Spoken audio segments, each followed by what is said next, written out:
I'd like to call the meeting to order. Could you please all rise and join me in the flag salute? Ready, begin. I pledge allegiance to the flag of the United States of America and to the republic for which it stands, one nation, under God, indivisible, with liberty and justice for all.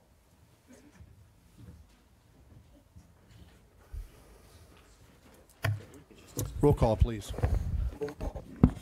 Directors Williams, Wolf, Hartman, here. Adam, here. Levanino, here. Richardson, here. Lizaldi, here. Mosby, here. Clark, here. Schneider, here. Patino, here. Andrusik, here. Lowe, here. And Chair Bennett. Yes, here. Now's the time for public comment on any item that. Go ahead. We have approval of the minutes. Oh, excuse me. Approval of the minutes. There's a motion to make approval of the minutes or any changes or additions or deletions to be made. So second. Motion's been made and seconded. Roll call, please. Directors Hartman, Adam, Levanino, Richardson, Lizaldi, Mosby, Clark, Schneider, aye.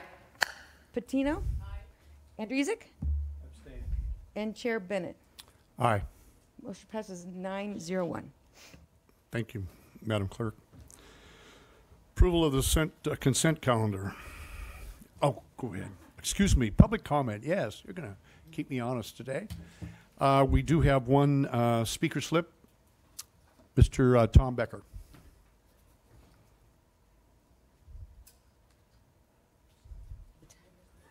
Thank you. Tom Becker, representing Cars Basic. SBCAG is seeking money from the federal government to fund county-wide projects. Many of those federal grants would be approved at the federal government's discretion.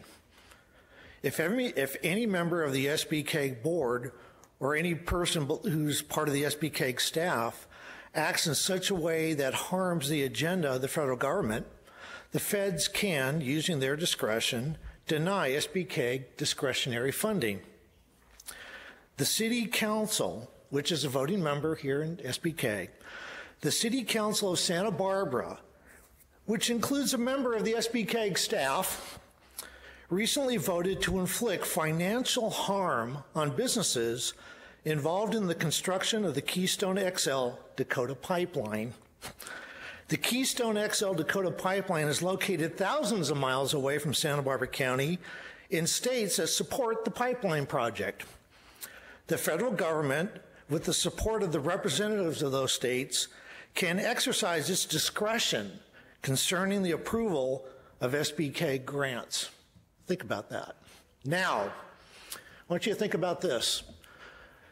There's a law that says that as far as offshore oil is concerned and many other projects involving federal lands, the states have the right to have input on those projects. They can even deny the projects if even if the federal government wants it.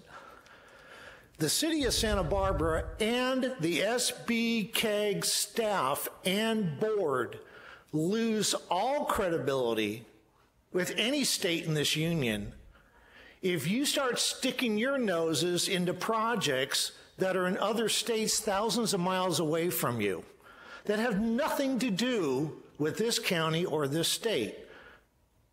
Now, if you want to stick your noses in the problems or the business of other states, what then tells you or give you the right to then say that the state of California can't or can say that they don't want something happening in federal waters and they have a right to stop it?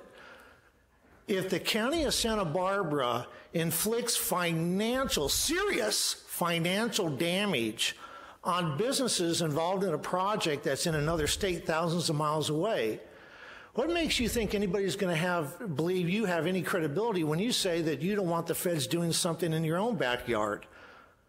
You know, people in glass houses shouldn't throw stones. Isn't that an old saying? You might want to think about it. Thank you. Thank you.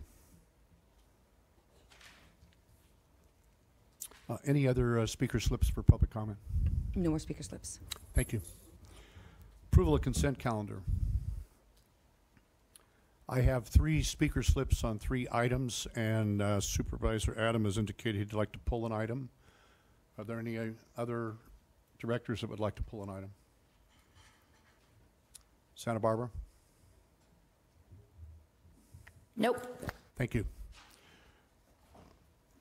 The item that's wished to be pulled by Supervisor Adam is item B, like in boy, and we have speaker slips that want to speak to items 5D as in dog, 5E as in Edward, and 5F as in Frank. So let's go to item 5B. B as in boy. 5B, Measure A revenue analysis. Approve and authorize the chair to sign the First Amendment to the agreement with Hinderlinder, the Lamas Associates, to provide additional services for deficiency, allocation reviews, and recovery to identify and correct unreported sales, use, and transaction tax payments and distribution errors. Can you explain this to me? Because I'm not getting why we're paying somebody, it seems like, to go out and find the unremitted tax, and then we're gonna, it sounds like we're probably gonna pay them more to find the unremitted tax that they didn't find the first time, or what, No. how's this all work? No. The original contract is for Hinder de Lamas and Associates to provide oversight of our measure revenue and making sure that we're on track, and it helps with our projections of our revenues in the future.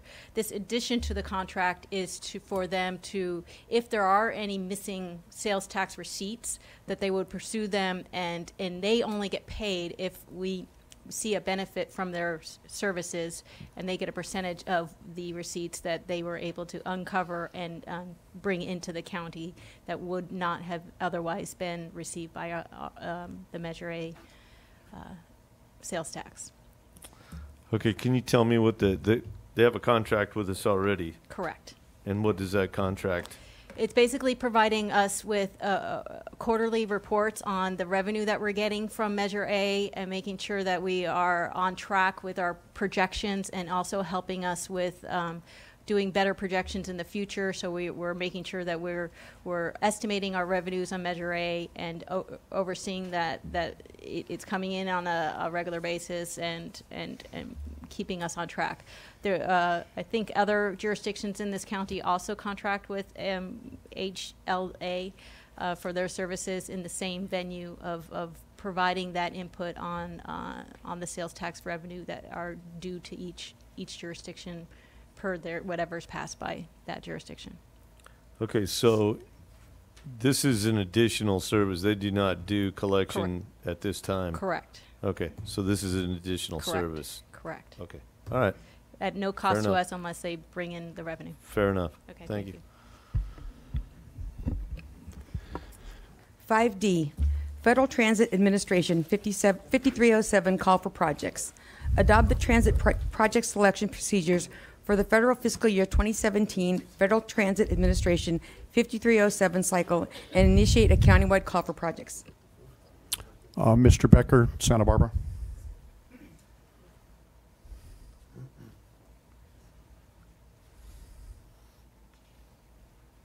Thank you. Tom Becker, representing Carther Basic. We sent a copy of our statement we're going to read right now to you with a handwritten correction on it. Carther Basic reminds the board that SBCAG staff and applicants have a history of submitting fraudulent transit applications to the Federal Transit Administration, including applications for projects that have been found ripe with bid rigging. CAB reminds the board that transit ridership is down throughout the county and continues to drop. We also remind you that if SBCAG was doing a proper job, the number of people living in poverty in this county would be 10% of what it is now, making public transit largely unnecessary. CAB will be reviewing all FTA applications for fraud, and will be transmitting all information to the Federal Transit Administration. Thank you. Thank you. 5E, Olive Mill intersection, San Ysidro intersection.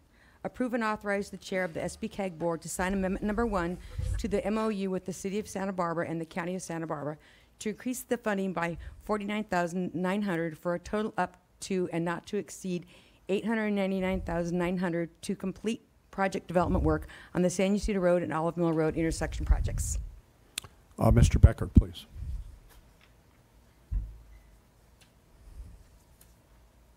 Thank you. Tom Becker, representing Carson Basic. We again submitted a copy of the statement that we're about to read to you. You should all have it in your hands. Garza Basic supports the widening of the 101 freeway. However, we want the project to be constructed at the lowest possible cost and in the most efficient manner. At this time, Caltrans is preparing a revised EIR for the project. CAB submitted comments and suggestions to Caltrans as part of the EIR process. If implemented, our ideas will save federal taxpayers tens of millions of dollars and reduce construction time. SBCAG staff and board members have acted in such a fashion as to increase the cost and complexity of the project, ensuring that federal taxpayers will be on the hooks for tens of millions, perhaps hundreds of millions of dollars in wasteful spending.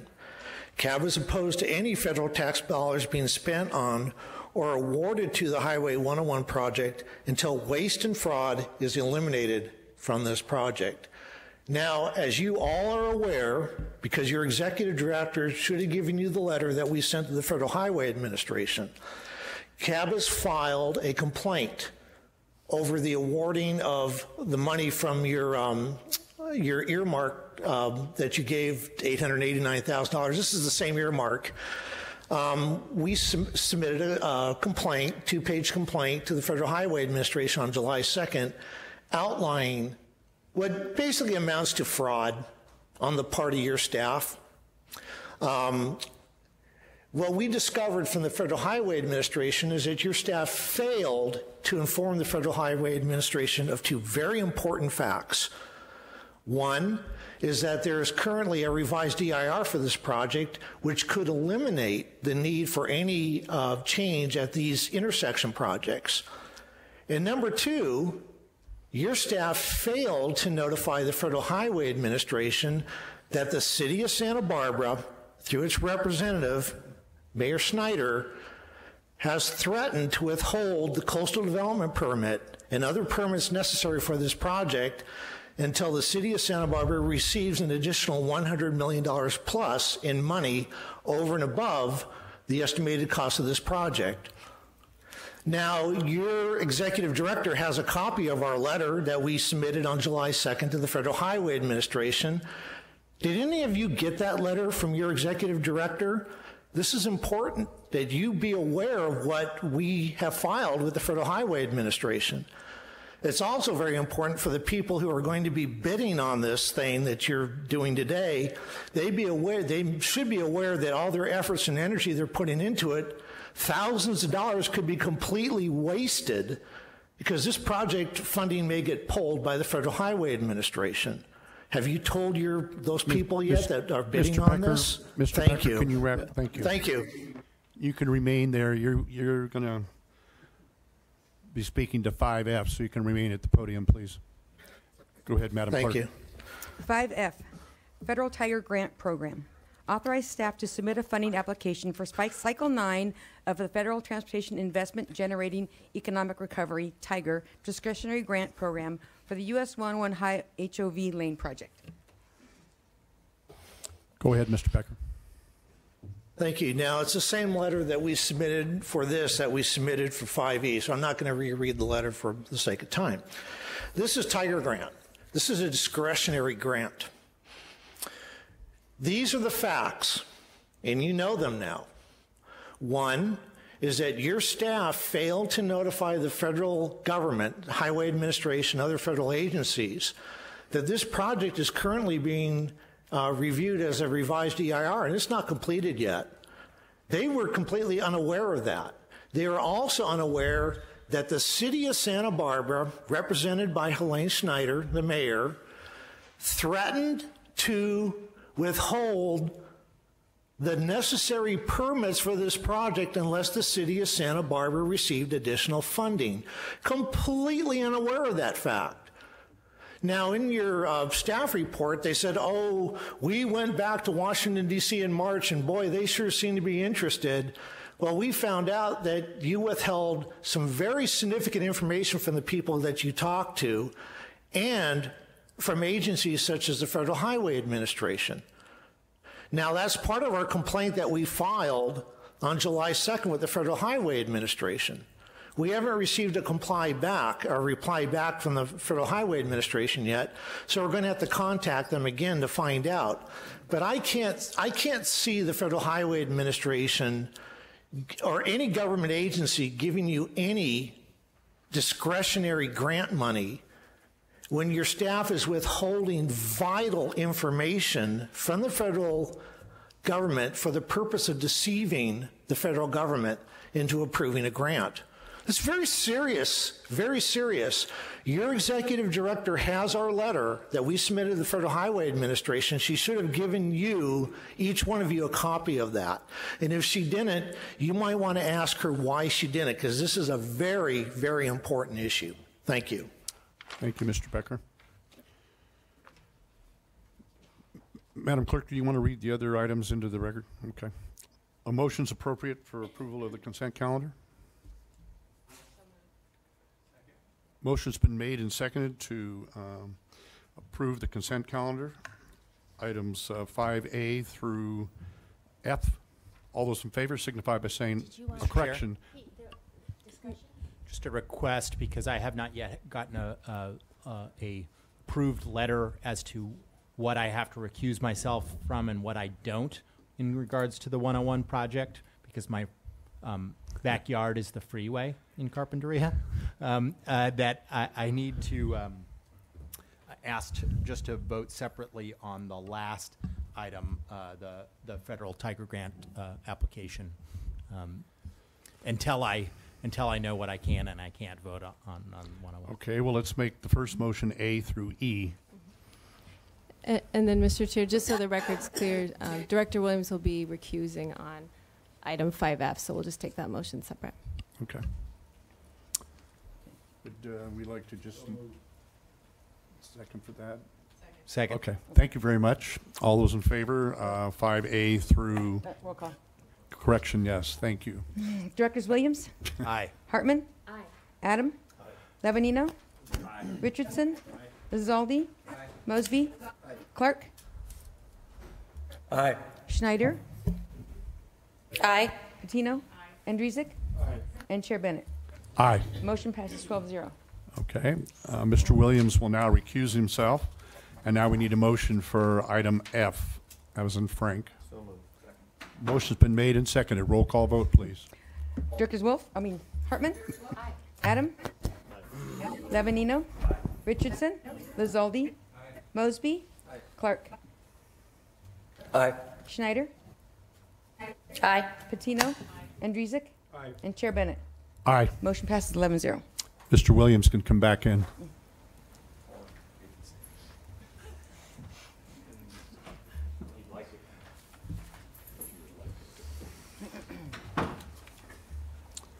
Madam Clerk, item 6.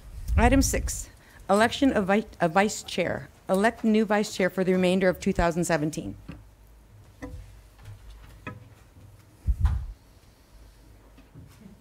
It's open for nominations right now. All right.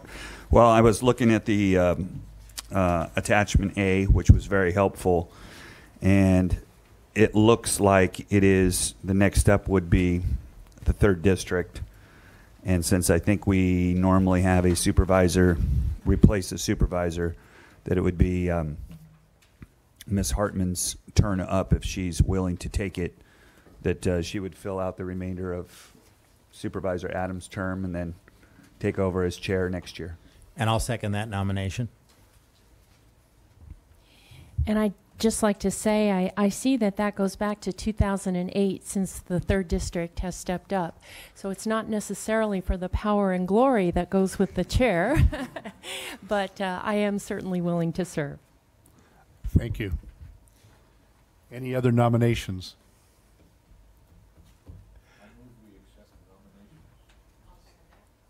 Nominations are closed. Roll call vote, please. Director Williams? Aye. Hartman. Adam. Levanino. Richardson. Lizaldi. Mosby. Clark. Aye. Schneider. Aye. Patino. Andrusik. And Chair Bennett. Aye. Motion passes 12-0. Thank you.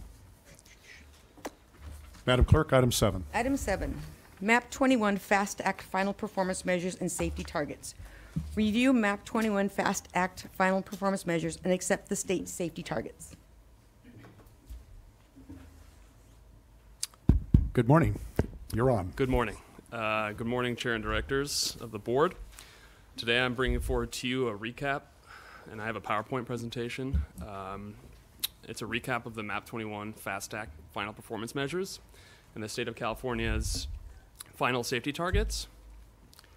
As an overview, I'll provide some historical background on MAP 21 and the FAST Act and review the final federal performance measures with a detailed look at the final state safety targets, including the state process, which resulted in the selection of their targets. Most importantly, I'll present a recommendation for accepting the state safety targets.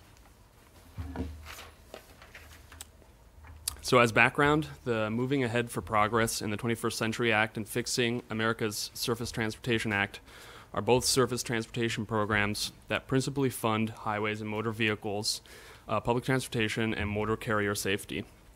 MAP 21 was signed into law on July 6, 2012, and the FAST Act carried this forward on December 4th, 2015. The FAST Act continues the MAP 21 National Highway Performance Program, which supports the condition and performance of the national highway system, the construction of new facilities on the NHS, and directs investments of federal aid funds to achieve performance targets. So the MAP 21 and the FAST Act established a performance and outcome-based transportation program and uses performance measures to gauge its success. As of May 2017, all federal performance measures are final and include what's on the slide, including fatalities and serious injuries, both the number and rate per vehicle miles traveled on all public roads, pavement condition on the interstate highway system and the remainder of the national highway system, or the NHS, performance of the interstate highway system and remainder of the NHS, bridge condition on the NHS, and freight movement on the interstate highway system. So the final performance measure selection was established through a notice of proposed rulemaking process, which SBCAG reviewed, provided comments on, and reported to the technical advisory committees. US DOT has now set the clock for target setting for the states and MPOs. The states have 1 year since the finalization of the rules to set their own targets, and then MPOs have 6 months after that to set their own. So the National Highway Safety Improvement Program and Safety Performance Management Measures final rules includes 5 performance measures, which I'll discuss in greater detail. The bridge and pavement performance measures and system performance final rules include 4 measures of pavement condition, 2 measures of bridge condition, 3 measures of system performance, a truck travel time reliability measure, and 3 CMAQ program measures. The safety targets, which I'm bringing forward to you today, are due first. For the state, it was August of this year, and February 2018 for the MPOs. The complete performance measures are included in attachment 1 in your staff report. So the 5 performance measures for the Highway Safety Improvement Program include 4 performance measures for all modes, including number of fatalities, rate of fatalities per 100 million vehicle miles traveled, number of serious injuries, and a rate of serious injuries per 100 million VMT, the number of non-motorized fatalities, and non-motorized serious injuries. And these performance measures rely on existing federal and state data sets. The state is required to set targets, like I stated before the MPOs, and these targets were due in August of this year for calendar year 2018. So there were a variety of different workshops which were held in 2016 and 2017 for the state process to decide on safety targets. So this slide shows the state targets, which aim to achieve a rate of reduction per year as to ultimately reach 0 fatalities, or their towards 0 deaths target, and to meet the Strategic Highway Safety Plan target for serious injuries, with a year-to-year decrease of 7.69% and 1.5% from 2017 onwards for fatalities and serious injuries. So for us, what's most important is we have 6 months after the state to set our own targets, and then we're required to set targets by either agreeing to plan and program projects in support of the state targets, or set our own MPO-specific safety targets. So these next 2 slides demonstrate one of the most important issues with regard to setting our own MPO-specific targets. Our region is quite small, and so we have a lot of variability in terms of the different targets. So due to the sample size limitations and year-to-year variability, it becomes difficult to forecast trends. And so, as an example, we have 37 fatalities in 2015, according to this slide, and the year prior to that was 23, and the year prior to that was back to 32. This is one of the issues with setting our own MPO-specific targets. As an example, SCAG to the south, our neighboring MPO, had over 1,500 fatalities and 125,000 injuries within their region, which dwarfs our sample sizes. And this is addressing pedestrian fatalities and serious injuries, and this is another demonstration of how much variability there is in the data. So, with regard to establishing safety targets, how is significant progress made? For the state, it is achieved when at least 4 of the 5 targets are met, or the outcome for the performance measure is better than the baseline performance the year prior to the target year. The consequences, if progress is not met, is that the state will be required to use obligation authority equal to the baseline year HSIP apportionment only for safety projects. However, the state already uses all of its HSIP funds for safety projects. Additionally, there are no consequences for the MPOs because MPO-specific performance targets will not be evaluated by FHWA, and there is no consistency required between the state and MPO targets by FHWA. So the question in my mind is this a paper exercise? Not necessarily, because SBCAG will still be required to report the performance measure data and track progress in future RTP SCSs. So whether we accept the state targets or set our own MPO-specific targets, SBCAG would still plan and program projects in support of safety. So what does that mean? For SBCAG, it will include safety in the planning process by describing how planned projects support the target, and will include a discussion in the TIP document explaining how the program projects help achieve a safety target. So the implications from this process up to this point are that it's important to engage the state early on. We'll be participating in workshops for the rest of the performance measures, which will be due in May for the state, May next year, and November for us as an MPO. We're expecting a similar process for all the performance measures and targets. And most importantly, for this initial process, the Technical Transportation Advisory Committee, or TTAC, discussed the final performance measures and safety targets during the September meeting and voted unanimously to recommend the SBCAG board accept the state safety targets by agreeing to plan and program projects that contribute toward the accomplishment of those state targets. I'll be happy to take any questions. Thank you. Any questions of the speaker? Santa Barbara, any questions? None here, thanks. Okay. Any public comment? No public comment. And then I'll make a motion to adopt the recommendation. Motion's been made and seconded. Roll call vote, please. Director Williams? Aye. Hartman? Aye. Adam? Aye. Levanino? Aye. Richardson? Lizaldi? Mosby? Clark? Aye. Schneider?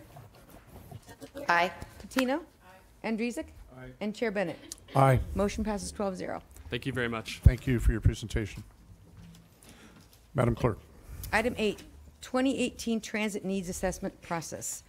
Review and approve the 2018 Transit Needs Assessment Process, including the public outreach strategy. Thank you. Good morning, Mr. Chair. Morning. Good morning, members. So the purpose of this item on your agenda today is to request that the board review and approve our public outreach strategy and process for the 2018 Transit Needs Assessment. And this is a follow-up item from last June when the board requested early input on our outreach efforts. So just as a background, the Transit Needs Assessment is an annual process required under the Transportation Development Act, or TDA, in which local transportation funds are allocated to local jurisdictions and transit agencies for transportation purposes. Claimants can use that funding for streets and roads if there are no existing unmet transit needs within their jurisdiction, and that's a finding which SBCAG has to make using its adopted definition of unmet transit need and the criteria for reasonable to meet. And staff does not expect jurisdictions to allocate TDA LTF funds for streets and roads this year, but that is ultimately up to the TDA recipients after this board adopts the findings. So determining transit needs is a critical step in the process, and staff intends to identify those working through the Santa Barbara County Transit Advisory Committee and this board with an eye towards increased public participation to a wider geographic area via the public outreach strategy, which is outlined in greater detail in the staff report. So staff went back and reviewed the process from prior years, and we are recommending some improvements to the cycle this year. This year we're proposing 3 staff-led public hearings as opposed to the 1 public hearing which is typically done in January in front of this board. The staff-led public hearings will be held in Lompoc, Santa Maria, and 1 down in Santa Barbara, which is different from prior years. And the North County hearings will be coordinated with transit staff in each jurisdiction in Lompoc and Santa Maria. And the SBCAG staff will be leading the hearing in Santa Barbara. Noticing will largely follow previous cycles, though we will try to capitalize on information that we received from our Santa Barbara County Transit Advisory Committee members. We received some nonprofit contact information from our members on that committee. So staff is also proposing an accelerated schedule this year to allow for potential resulting transit improvements to be budgeted in the coming fiscal year. And that's a process that in years past concluded after the fact. So typically we come to the board seeking your approval of the findings in May. So this year we're going to go to the SBCTAC, the Transit Advisory Committee, with the draft in either January or February and follow a typical or a similar pattern where we come to your board seeking the draft findings in either January or February and ask for your approval of the findings in February or March.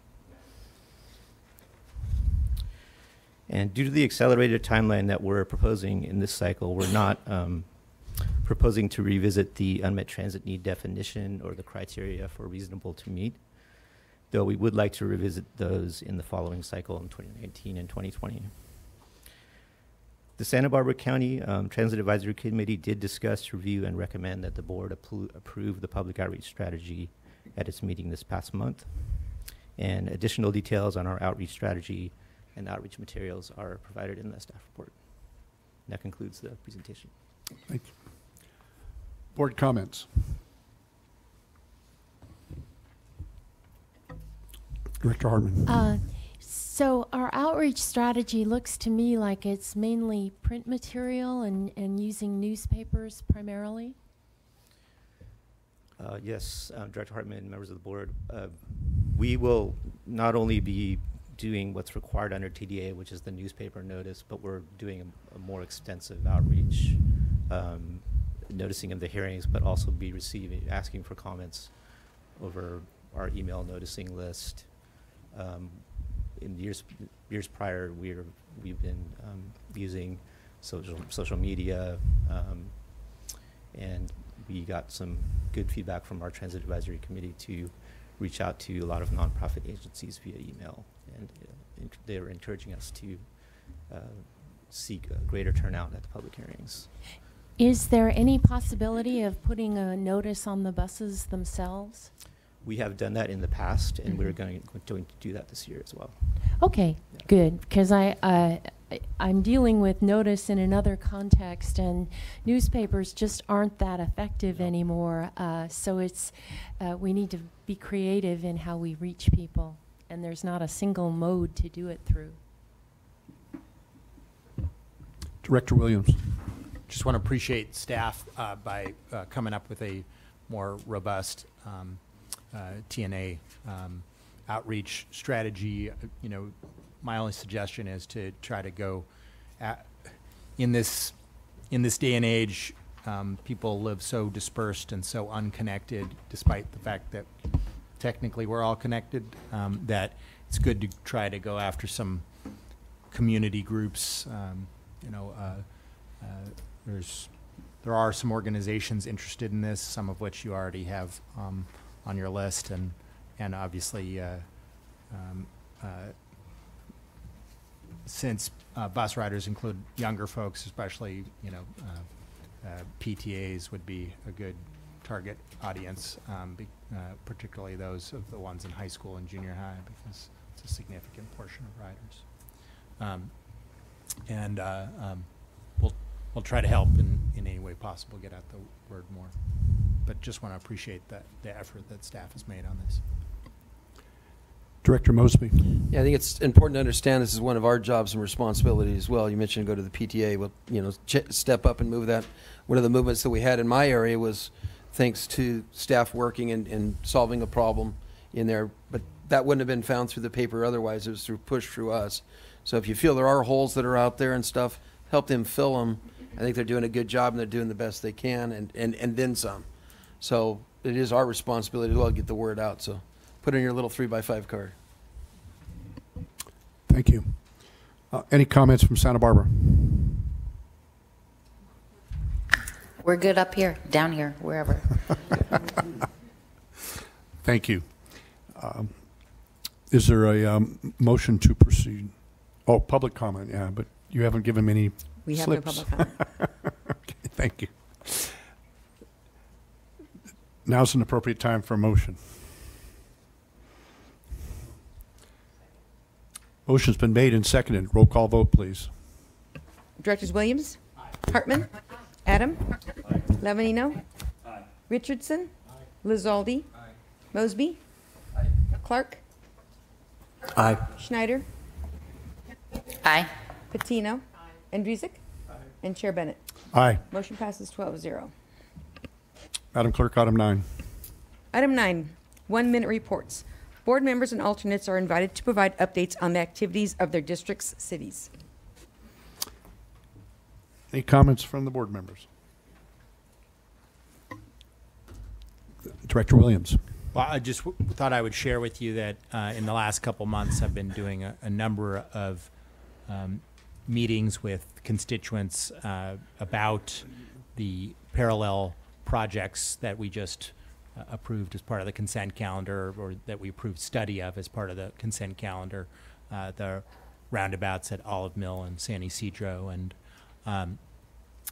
you know, as is sometimes the case, there's a lot of sort of misperceptions about the necessity that the design has to look exactly like the first drawing. Also, of course, a lack of public knowledge about the ramifications of if there are no parallel projects done. The studies, of course, say that if there were none done, that we might have queuing on the freeway, and that the level of service would fall to LOS F, which are both real bad. And in fact, I haven't seen an intersection in the county yet that's gone that bad. You know, we're trying to work out with the community of what kind of alternatives there might be, even maybe suggesting design alternatives that will have more community support. But I've also been really clear with folks that to do nothing seems pretty dangerous at this point. it's been a good conversation, not easy ones, but I'll try to update you as the process moves forward. Okay, thank you. Any comments from Santa Barbara?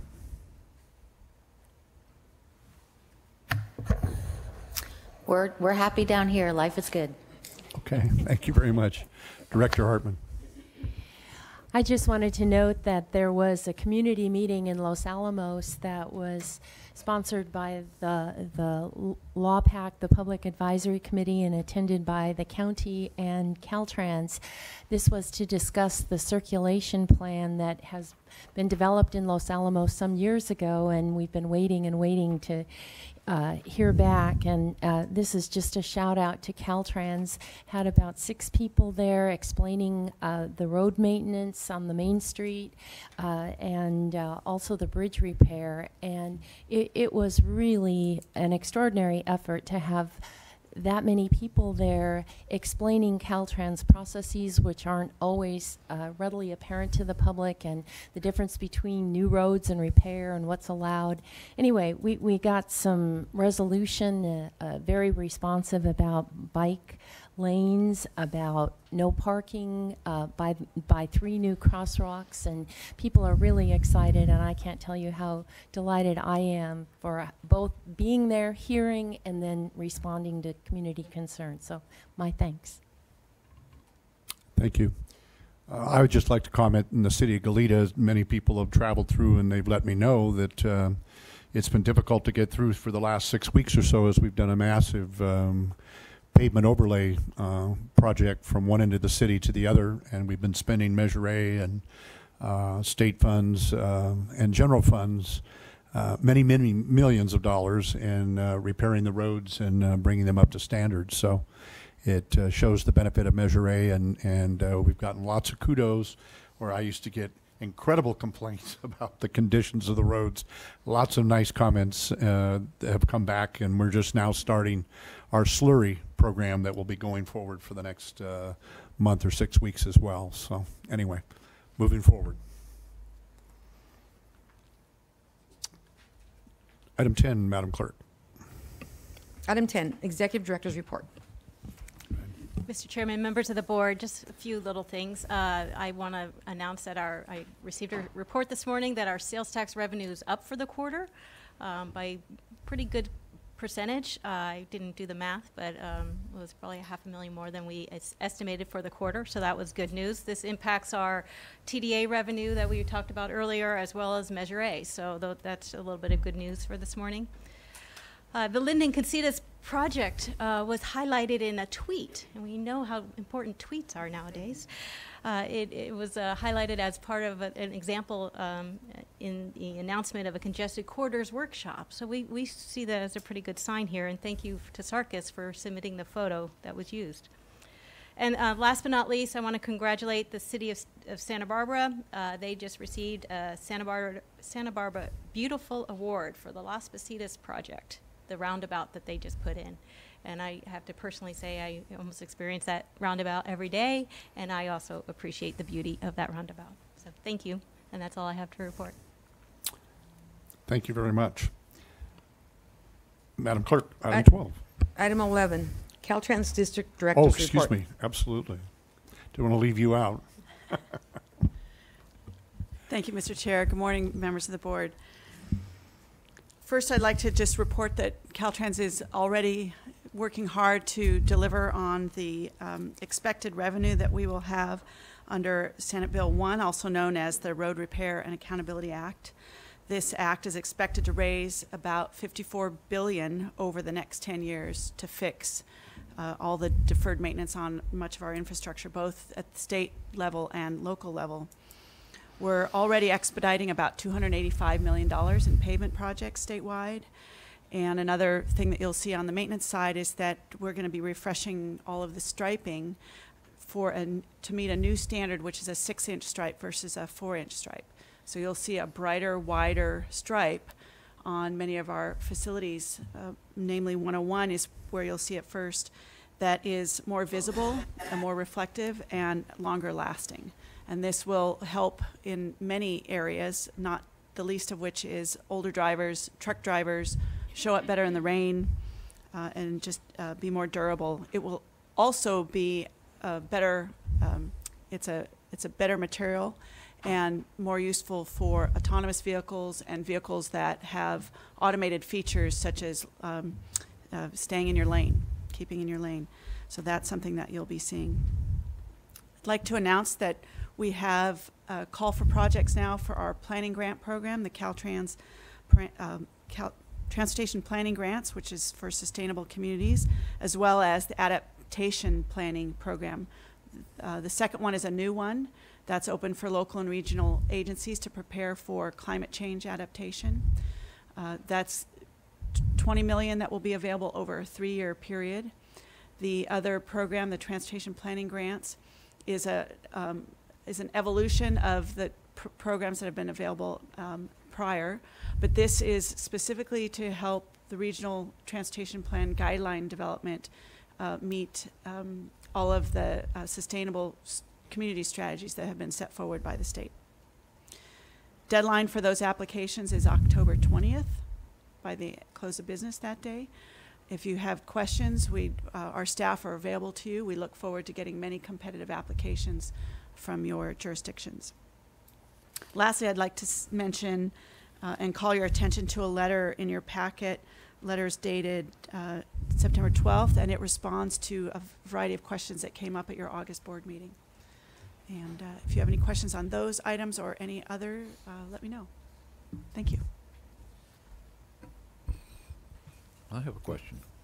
I think it's appropriately that Buellton should ask this question, but as a resident of the San Ynez Valley, I've noticed that the interchange at 101 and 246 is congested now, the off-ramps, both north and southbound.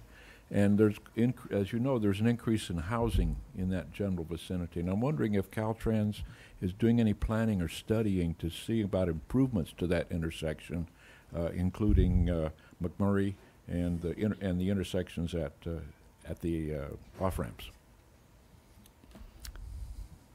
Through the chair, we've had a number of inquiries from the city on a variety of issues.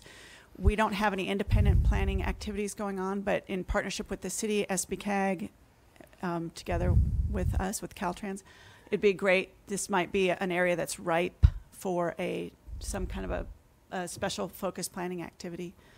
There may be opportunities with the planning grants that I just announced that could be appropriate for that, or other avenues. And we're happy to sit down with your staff and the SBCAG staff to determine what a good approach would be. There's a lot of demand there and desire for changes. So it takes a little effort to get that underway, but nothing is currently underway that I'm aware of. Well, with those comments, is it appropriate then to ask that SBCAG start the ball rolling on this particular item?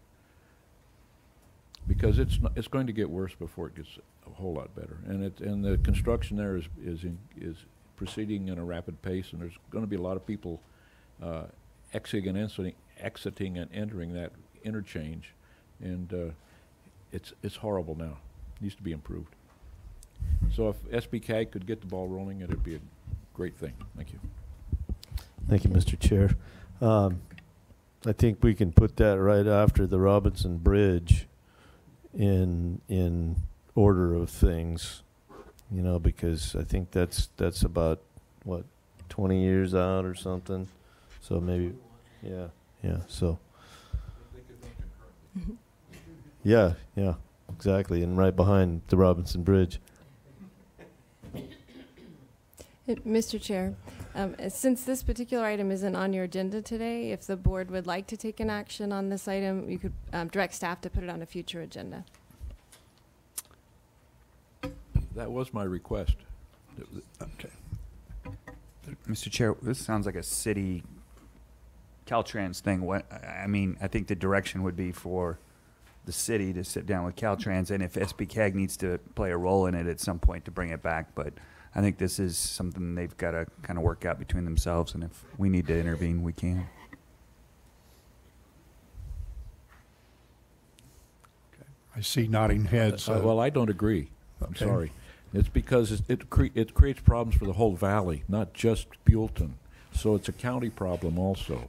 The intersection at 246 and 101 is the backup on the off ramps is starting to back into the main roadway of 101 on both north and southbound traffic in the evening peak hours, and it's becoming a problem. So I think that Buellton has worked with Caltrans regarding the 246 sidewalks and that sort of thing, but I don't suspect that they've probably been in conference with Caltrans to discuss that particular intersection. So do you want to make a motion to bring it back as a future item?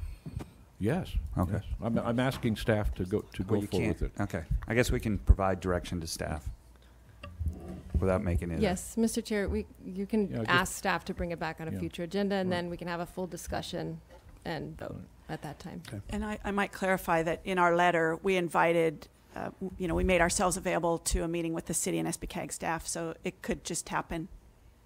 We're happy to do it, whether or not there's direction by the board. So. Is Mr. Richardson that works? Okay. Okay. Good. We will move on then to committee reports. Madam Clerk. Item 12, committee meetings. With Director Schneider's concurrence, I'll start off because I attended the August 21st meeting on the Pacific Surfliner Board. I filled in for her at that point because she couldn't make it. And the major item that was under discussion at that point was a proposed fare increase, which was approved, and it was nominal in nature.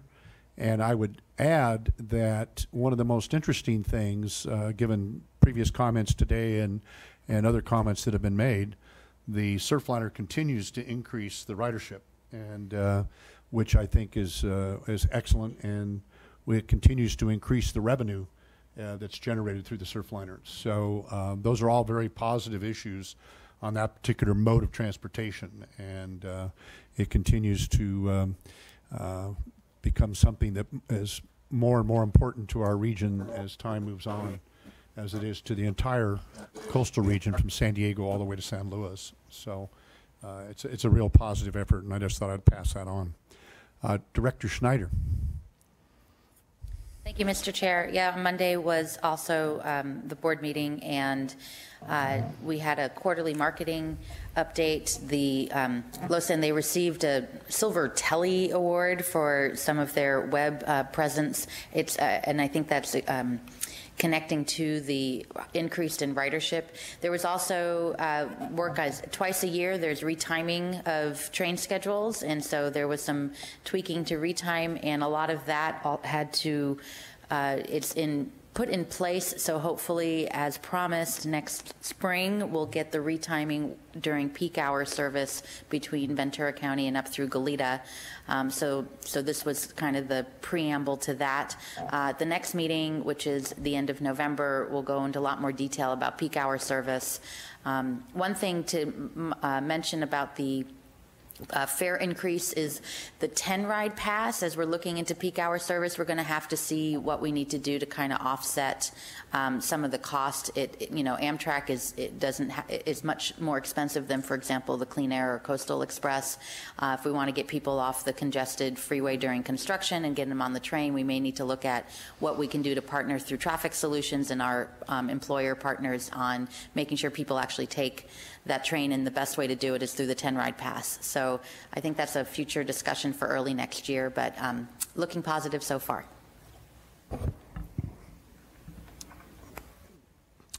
Director Williams. Well, that gives me a slow, underhanded softball pitch. Ken Opplinger, the president of the Santa Barbara Chamber, and I have decided that as part of the retiming effort that we want to do it. We want to take the new service, and we're encouraging other folks to try to commit to that too, because part of this is about creating more buzz and about making sure the ridership is there and to make it succeed, and to have one more congestion relief strategy to make sure that the everything from the county line to Goleta isn't just a miserable parking lot. Appreciate your comments. I would agree. Okay, let's move on to the Cal vans. Cal vans. Oh, here comes the report of the week. We approved the agenda of the previous meeting. Actually, we're unloading about 18 automobiles in surplus. And also the Cal vans is petitioning the state legislature for funds of about $3 million that will help purchase 60 vans. And it's for farm worker van pools in the air quality improvement program funding. Also, the ridership was brought up. There's been a pretty good increase in ridership. Overall increase in ridership in Santa Barbara County was 0 this last year-to-year time. But in the overall van pool architecture, they had a 4% increase. But the interesting thing, in Santa Barbara County itself, in the Santa Barbara area, there was a 29% increase in ridership in vehicle miles. But the biggest one was in Santa Maria, 532%. Which is really a good thing, and it's the agricultural workers primarily that are doing that.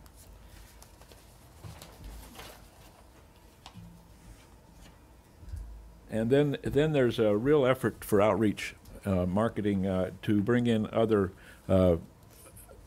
regions and to advertise van pools and they also have a weekly newsletter or a monthly newsletter that is highlighting the drivers in the van pools and encouraging other van pool riders.